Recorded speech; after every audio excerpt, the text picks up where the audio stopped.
can't see in the newspaper. A political situation, a social situation. Ezra pushes past that and says, no, there's a theological reason for what's going on. The theological reason is God is letting Artaxerxes fund our trip back and support what we're doing in the Promised Land. He pushes past all those other reasons and goes to the theological reason. Our success is because God's hand was in this. What is the hand of God? What does that mean, that phrase, the hand of God? And that's literally what the text means. I give you an example of that on number 2. Yad Adonai is according to, consistent with the hand of God. The hand of God essentially means the skillful influence of God to subtly but effectively arrange people and events to accomplish his purposes. And I like that, so I'm going to read it again. The skillful influence of God. This is the hand of God. What does it mean, the hand of God? The skillful influence of God to subtly but effectively arrange people and events to accomplish his purposes. Now, we've talked about this before. Sometimes God does this via the miraculous, the stupendous, the sign gifts, or the amazing, fire from heaven comes down on evil people, something like that. But that's not usually how God works. Usually, throughout biblical history as well as our history, the way God works is this subtle but effective movement of God's influence in the hearts and minds of people from the bottom of the social rung all the way up to the very top. Now, Artaxerxes might not have been really thrilled to know that he was merely a puppet of the God of Israel. But Ezra knew that to be the case. And he wasn't ashamed of proclaiming that. We see this, we've seen that theme several times throughout the book of Ezra, with Cyrus, with Darius, with Artaxerxes. God's in control. God is completely in control. Some interesting parallels in chapter 7, verse 6 that I want you to see before we move on. It's really a fascinating verse that we've just gone through. Ezra is skillful of hand as a scribe of the law. He's quick with the law. God is skillful of hand as one who oversees the hearts of kings and nations. So just as Ezra is skillful of hand as he writes the law, so also is God skillful of hand as he oversees the events of humankind with his sovereignty. One other interesting parallel, the word there for the law of Moses, which the Lord God of Israel had given, the word for given, and then 3 or 4 words later, the king granted. Those are the same words in Hebrew, natan.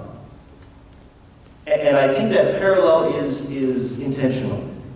God gave the law through Moses. God uses the king to give a decree to Ezra.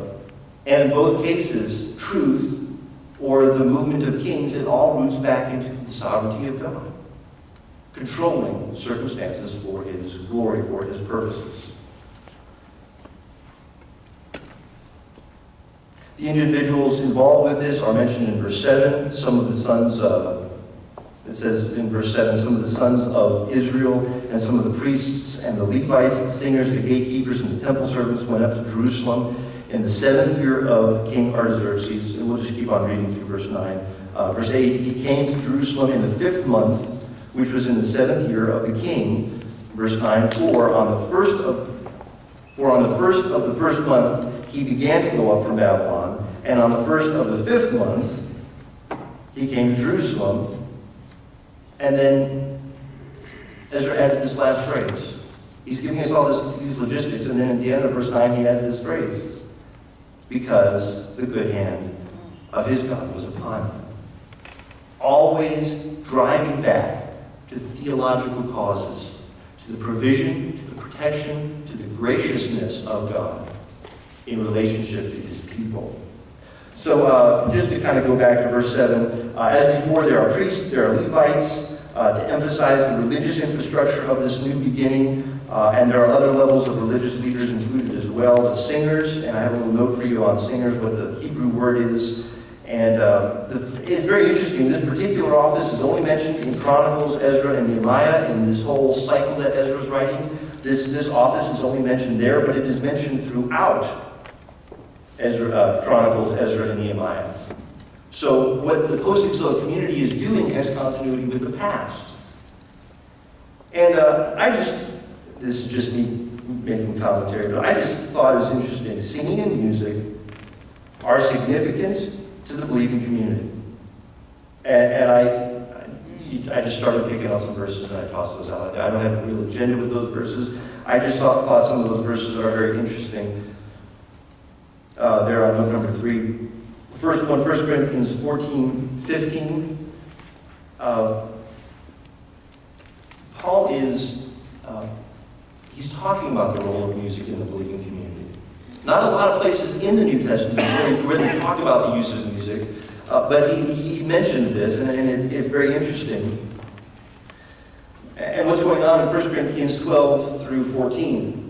A very dicey discussion on the role of spiritual gifts in the believing community. And Paul's trying to set the people there at Corinth straight, because this idea of spiritual gifts has gone completely out of line. And they're talking about all the wonderful sign gifts and this and that and the other, but ultimately he says, listen, you can't turn off your brain on these things.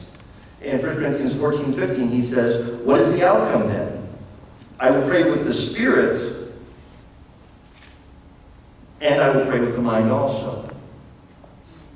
So I'm not just getting caught up with all this religious fervor, with all the emotions, with all the sensations, with all the experiences. I've got to engage my mind in what we're doing as well.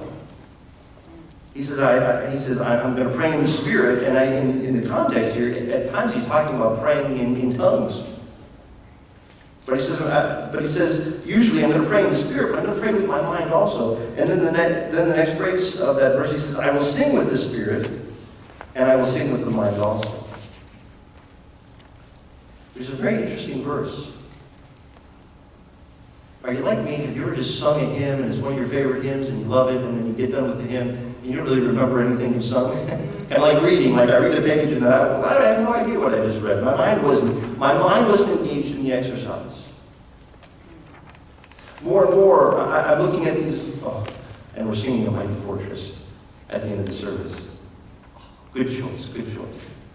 And I'm reading these, and I'm singing along, and everybody else has moved on to verse 3 or verse 4, and I'm still looking at verse 2 and saying, wow, that is super. What a great encapsulation of our faith just right here in this verse. And I'm way behind everybody else because I'm still processing. We've got to engage our minds in what we do. And I'm afraid too many of us kind of get going through the motions. And we don't think about engaging our minds with the songs we sing, with the things we listen to, with the programs we watch, with our Bible reading. Just read, hoping that will make us more spiritual. If we don't actively engage our minds in the process, our reading will be very unfruitful. And I've got other verses there for you. I just kind of got off on a tangent there. Interesting, in terms of the use of music in the believing community, Revelation talks quite a bit about music and the worship of the eschatological community, both on earth and in heaven, as they are worshiping and singing praises to God. So mentioned there in Ezra 7, verse 7, of the singers. They wanted to have lots of singers because music was important to the believing community. They wanted to have gatekeepers. Gatekeepers is another one of these roles. And what does a gatekeeper do? Well, we talk about this in Ezra chapter 2. This seems to be an order of individuals that was initially established by David to help with some of the basic menial tasks related to the service of the tabernacle and later of the temple. Okay? These are people that handle logistical things, the myriad of logistical things that need to get done when God's people gather together. Okay? Food doesn't automatically appear on the table in the back. Someone's got to do that. Okay? Emails don't just mystically go out. Someone's got to write those and send those out. A lot of work goes into what we do. And it takes all of us to contribute to that. And you say, boy, I'd really like to be a priest, and boy, that would be kind of, I'm just standing here by this gate. Well, we all have a role. We all have a role to play. We all have to fulfill that role as faithfully as we can. Have you ever visited a church and you walk in and you go to the service and you walk out and nobody said a word to you? Yeah. You could have been bleeding to death. And nobody really much cared. They had gatekeepers. Someone to kind of help with traffic, but a person there to acknowledge the importance of you walking into the temple, walking into the tabernacle, and participating in what God's people are doing in the service and worship of Him. We have people that we station out in the foyer. We have people that are available when people are coming back and forth, because this is about people. It's not about a service. It's not about making sure everything flows as logistically perfectly as it can. It's about people. And if ministry becomes about anything else, we've lost the whole point. And it's great to come in and have somebody, whether you know them or you don't know them, or whether you're new or whether you're not, just someone give you a warm handshake and say, hey man, I'm glad you're here. I'm glad you've taken the time to come and participate in what we're doing. And I like how you all have set that tone here. I think that's very important. I think that's the kind of thing gatekeepers do. Make people feel important for participating with God's people. So I got a couple more minutes. Verses 7 and 8, the trip was 4 months. The speed and the safety of the trip is attributed again to God's hand, because that good hand of God was upon him. This is the reason for the success of God's people. He's going to revisit this idea again as he goes back and kind of shows us some of the details that go into this process. There were some obstacles. There were some issues that they had to go through before they left Babylon and started traveling to Jerusalem. There were some obstacles that they had to go through, and yet God's hand of protection was upon them the entire time. And he goes back to that point. Ezra's perspective is that God is in control, that God's hand of protection and provision will comfort and encourage God's people when they are doing God's will. That's essentially his perspective. God moves the king to help God's people. God provides provision and protection and safety. And that doesn't mean that things are always going to go wonderful for God's people, but it does mean that ultimately God's hand of provision and protection is on God's people, and he's in control no matter how things seem to look from our perspective. Ezra has the right perspective for leadership. No matter how things get out of control, God is ultimately in control. This perspective sustains Ezra throughout the different politics and social issues and legal issues and morality issues that he will have to face throughout his ministry. This perspective that God is in control, that God is sovereign, that God's word is infallible and worth studying and worth teaching, this perspective carries Ezra through some very difficult issues in his ministry. So we've seen in this passage Ezra's pedigree, his perspective, and the last verse reflects Ezra's practice. And I think you'll see why strategically I picked that word practice, because it's going to talk about a lot of things in verse 10, but it really comes down to, I think, that word. Verse 10, for Ezra had set his heart to study the law of the Lord and to practice it, and to teach his statutes and ordinances in Israel.